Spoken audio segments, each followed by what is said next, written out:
diberi pengharapan, tetapi pengharapan itu membawa kita kepada kepada kesengsaraan.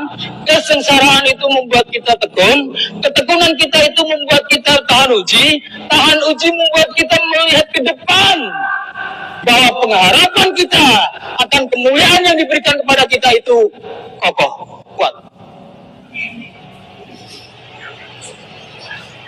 Jadi kalau saudara lembek-lembek, pengharapan saudara perlu dipompa dengan firman Tuhan. Ayat 4, dan ketekunan menimbulkan tahan uji, dan tahan uji menimbulkan pengharapan. Artinya, melalui penderitaan yang kita alami, pengharapan kita makin kuat, dan makin teguh.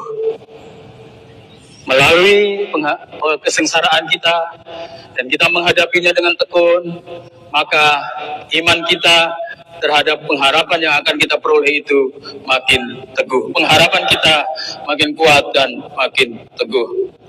Dan kita mesti tahu di sini bahwa pengharapan ini dijamin oleh Roh Kudus. Bukan kita sendiri yang pegang, saya mau tekun dalam pengharapan, bukan begitu. Tapi kita memahami, mengerti bahwa pengharapan kita itu yang menjaminnya adalah Roh Kudus. Pengharapan kita akan menerima kemuliaan Allah adalah pasti karena dijamin oleh Roh Kudus. Ayat 5. Dan pengharapan tidak mengecewakan, karena kasih Allah telah dicurahkan di dalam hati kita oleh Roh Kudus yang telah dikaruniakan kepada kita. Jadi pengharapan ini bukanlah pengharapan yang menipu kita. Allah seolah-olah menipu kita dengan pengharapan itu, bukan. Allah bukan pemberi harapan palsu. Ya, ada di sini yang sering di PHP sama cowoknya, ada sama ceweknya, ada sama pacarnya. Tetapi Allah kita bukan Allah yang PHP, suka memberi PHP. Dia kalau memberi janji, dia itu setia. Kesengsaraan kita tidak akan mempermalukan kita. Kalau kita menyandang kesengsaraan di sini, di dalam perjalanan iman kita, dan orang dunia mengejek saudara, mengejek kita, kamu kenapa beriman? Kesengsaraan kita ini tidak mempermalukan kita. Jangan merasa malu dengan ejekan orang.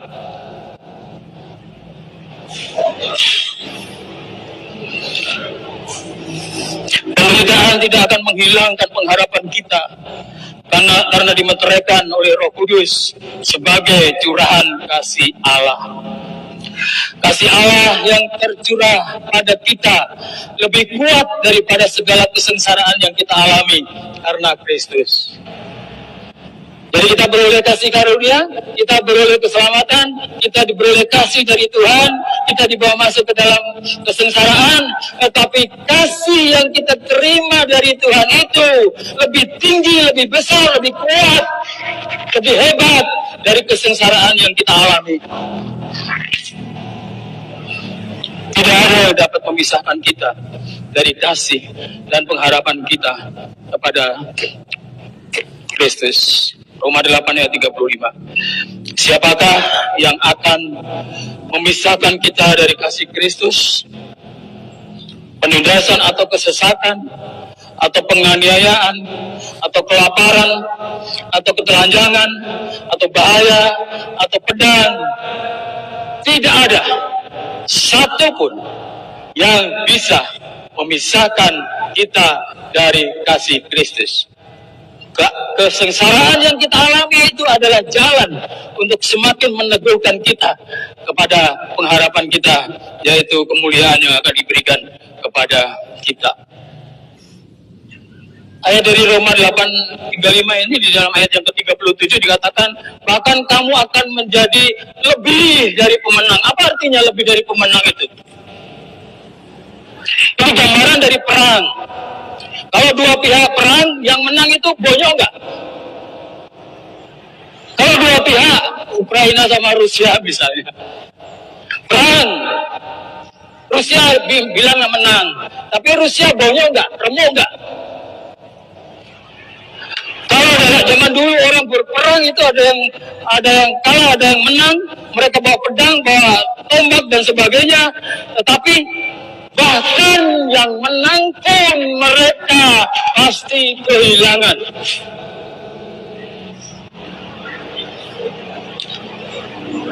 Tapi apa artinya nas ini?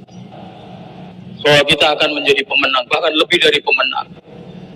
Artinya bukan kita yang berperang dalam kesengsaraan itu, tapi Allah yang berperang, Allah yang mengalahkan iblis itu. Jadi kita tetap berjalan, tetap beriman, dan kita menang, bahkan lebih daripada pemenang, karena tidak ada luka.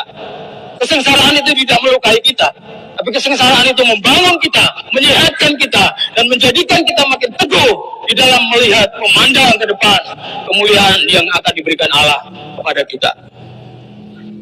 Dalam kesengsaraan saudara, jangan dibilang saudara hancur lebur.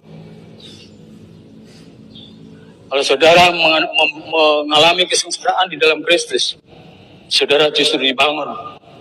Iman saudara semakin sehat, dan saudara akan semakin kuat di dalam memandang kepada janji Allah ke depan, bahwa kemuliaan itu akan diberikan kepada saudara. Roh Kudus itu seperti tali-tali kasih Allah yang menarik kita untuk mengasihi Dia dengan tekun menanggung kesengsaraan karena Kristus. Jadi Roh Kudus itu dilimpahkan kepada kita, kasih Allah dilimpahkan kepada kita, seperti ada benang-benangnya, seperti ada tali-tali yang memegang kita, yang menguasai kita, yang membuat kita apa? Yang membuat kita ini tekun menanggung. Jadi ketika kita berjalan dalam keadaan loyo, keadaan lesu, keadaan kita semakin bongkok, semakin kita lesu, Tuhan saya lesu. Roh Kudus itu, kasih itu akan membuat kita bangun lagi, karena kasihnya itu seperti tali yang membuat kita bangun, yang membuat kita bangkit, yang membuat kita tetap berjalan di dalam iman kita.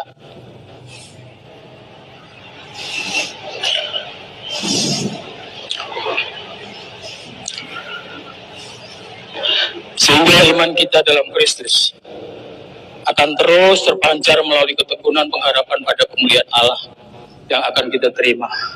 Iman itu ada di awal. Kita percaya Yesus Kristus sudah mati kepada kita untuk kita, dan kita diselamatkan. Kita masuk ke dalam kasih karunia, tapi di sini tetap ada iman. Iman itu terus berjalan, iman itu terus bertumbuh, iman itu makin sehat melalui kesengsaraan, melalui segala sesuatu yang menimpa kita diizinkan oleh Tuhan. Akhirnya kita akan tiba sampai puncak. Kita tiba pada puncak dari kasih Allah itu, yaitu kemuliaan yang diberikan kepada kita.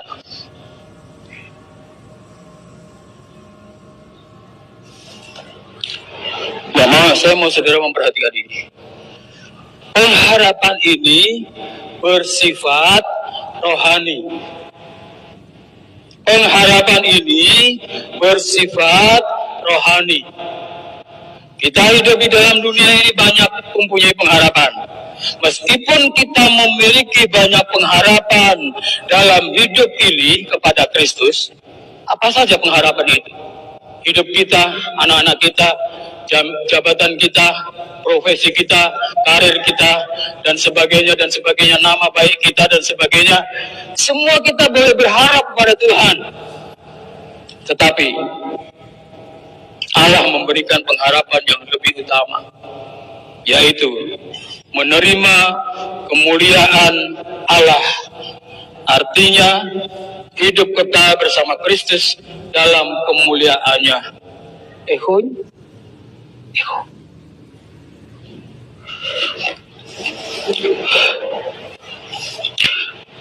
Kita akan menerima kemuliaan Allah, hidup kekal bersama Kristus dalam kemuliaannya. 1 Korintus 15:19.